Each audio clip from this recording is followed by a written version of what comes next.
देखो ये क्वेश्चन करना है, N different biscuits are distributed among capital N children. Small N biscuits हैं, है ना। देखो B1 B2 से लेकर स्मॉल एन बिस्किट्स हैं और चिल्ड्रन कैपिटल एन है। C1 C2 से लेकर C कैपिटल एन चिल्ड्रन है और डिफरेंट है, बिस्किट भी डिफरेंट है, चिल्ड्रन भी डिफरेंट है। Find probability that a particular child get small r biscuits. एक विशेष बच्चे को स्मॉल आर बिस्किट्स मिले और आर लेस देन एन होगा, ऑब्वियस है। देखो आर तो जो बिस्किट्स एक बच्चे को मिल रहे हैं वो टोटल बिस्किट से कम ही होने चाहिए, है ना। एक बच्चे को जो आर बिस्किट दे रहे हैं वो आर टोटल बिस्किट से कम ही होना चाहिए। देखो ध्यान दो, जैसे एनएस का मतलब बिस्किट्स को बांटने के total ways of distributing biscuits, है ना। बिस्किट्स को बांटने के टोटल वेज। देखो क्या होगा, जैसे B1 बिस्कुट है, इसको बांटने के कैपिटल एन तरीके होंगे, किसी भी चाइल्ड को दे सकते हैं ना। डिफरेंट बॉल्स को डिफरेंट बॉक्सेस में रखना, ये वही सवाल है। डिफरेंट बॉल्स को डिफरेंट बॉक्सेस में रखना, किसी को कितने भी दे सकते हैं, मतलब नहीं। B2 के भी n वेज और इसी प्रकार BN बिस्किट्स के भी n वेज। तो क्या हुआ, देखो n मल्टीप्लाई किया तो कैपिटल N की पावर स्मॉल n, ये हमारा NS हो गया, है ना।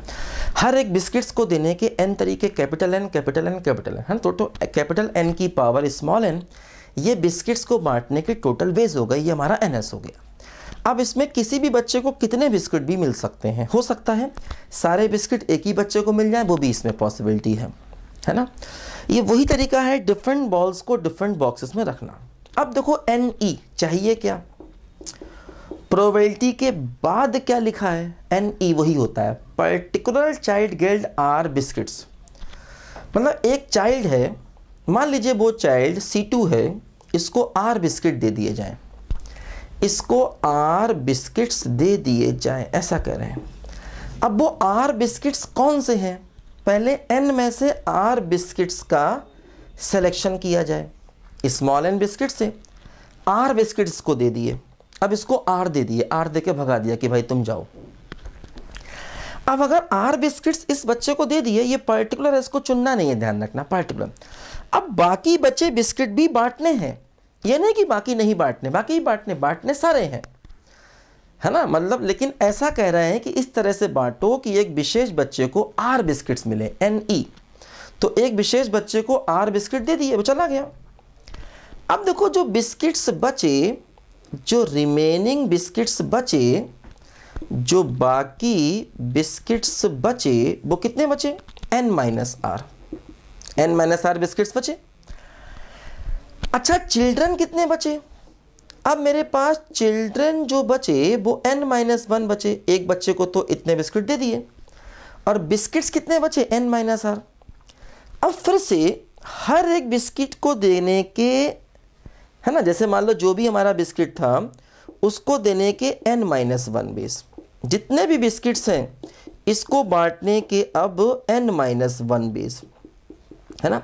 जो n-r बिस्किट्स बचे हैं, हर बिस्किट्स को बांटने के n-1 बेस, क्योंकि चिल्ड्रन n-1 है।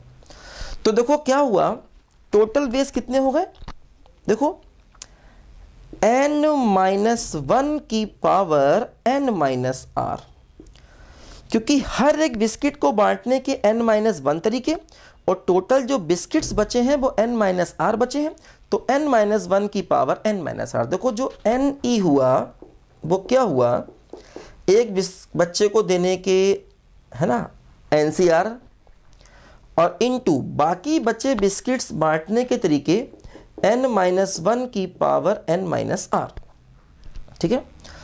और NS देखो ये था, तो प्रोबेबिलिटी क्या हो गया, NE/NS। देखो NE ये है, NCR इंटू n-1 की पावर n-r, और NS देखो ये है कैपिटल N की पावर स्मॉल n, ठीक है। ये हमारा प्रोबेबिलिटी का टोटल आंसर आ गया, है ना। ये हमारा प्रोबेबिलिटी का देखो टोटल आंसर आ गया, ध्यान दो, ठीक है। तो मतलब क्वेश्चन तो इजी है, लेकिन वो small n capital n r के चक्कर में बच्चा कई बार परेशान हो जाता है ना। तो थोड़ा ध्यान से करना है और कुछ नहीं। लिखो बच्चों ध्यान से।